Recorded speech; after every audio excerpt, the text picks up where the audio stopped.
Tebboune ordonne de faire face à la désertification médicale. Le président algérien Abdelmadjid Tebboune a ordonné l'adoption d'une nouvelle procédure pour faciliter le retour des talents migrants en Algérie en lançant une carte de référence pour les disciplines scientifiques afin d'égaliser automatiquement les diplômes universitaires étrangers pour leurs titulaires algériens. La directive du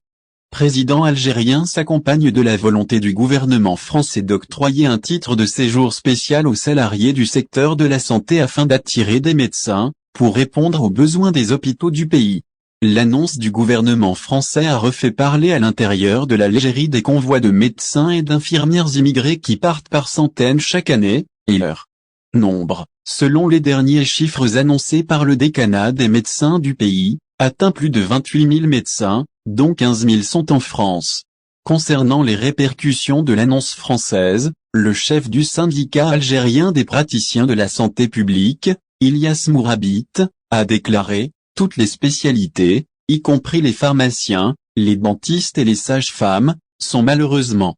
incluses dans la dernière mesure que la France présente à ces pays, y compris l'Algérie. Si nous ne faisons rien, nous assisterons au bout d'années à un déficit, et cela devient la désertification médicale qui existe en France et présente dans des pays comme le nôtre. » L'action récente des autorités françaises a été suivie d'un arrêté présidentiel en Algérie exigeant l'adoption de nouvelles mesures pour faciliter le retour des talents migrants, en délivrant une carte de référence pour les disciplines scientifiques afin d'égaliser automatiquement les diplômes universitaires étrangers pour leurs titulaires algériens. Le dernier chiffre fourni par l'Ordre des médecins français l'année dernière était l'accréditation de 2000 médecins, dont une majorité maghrébine, dont la moitié d'Algérie, soit plus de 700 médecins algériens. Encouragement français à l'émigration des spécialistes. Le président de la Commission de l'éducation, de l'enseignement supérieur et de la recherche scientifique au Parlement algérien, Jagloul Saleh, a déclaré « La carte de référence pour les majeurs d'équivalence de diplômes universitaires est une première étape pour faciliter la récupération et le retour des compétences scientifiques, mais elle doit être suivie de nombreuses étapes en termes d'amélioration des conditions de travail. » Saleh a expliqué que la décision est un premier pas et un grand processus pour faciliter le retour de ces personnes et les empêcher de sortir du pays, mais cela reste insuffisant. Aux facilités juridiques que la France peut offrir pour encourager l'émigration des spécialistes, notamment des médecins, s'ajoutent les appels des syndicats de la santé en Algérie à réformer les conditions sociales qualifiées de basses, notamment les salaires, le logement professionnel, voire la formation et l'évolution professionnelle.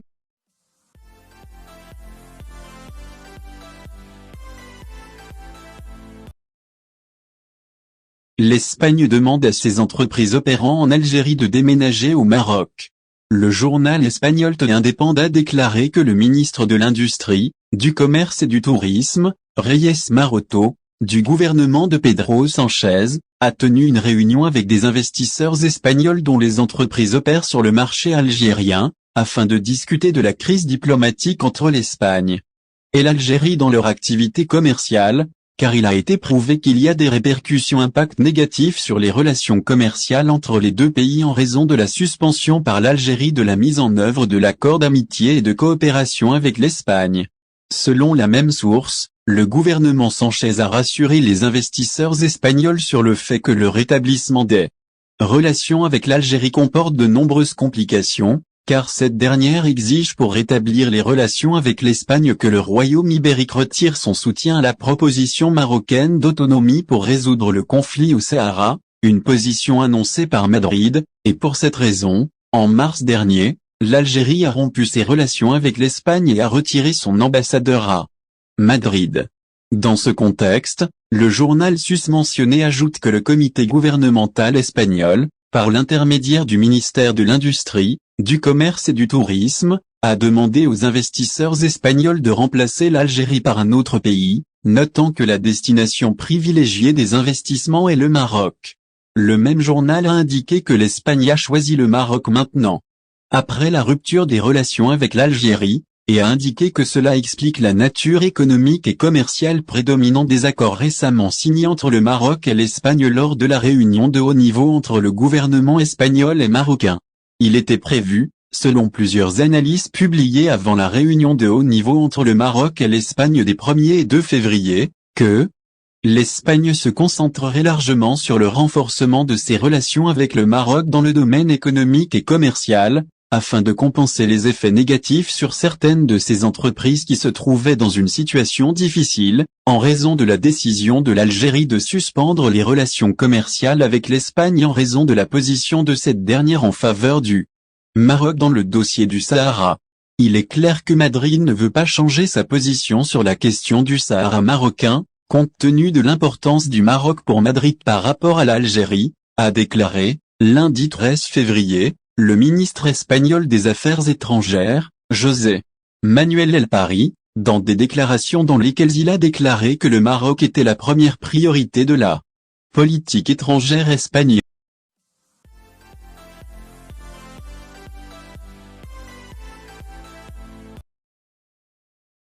Un journaliste algérien révèle l'existence d'une crise entre Belmadi et Bouguera. Un journaliste sportif algérien a révélé l'existence d'une crise entre Djamel Belmadi, l'entraîneur de la première équipe nationale algérienne, et Madji Bouguera, l'entraîneur de l'équipe nationale locale. Le journaliste sportif Rafik Ouaïd a déclaré, lors de son animation d'une émission sur une chaîne de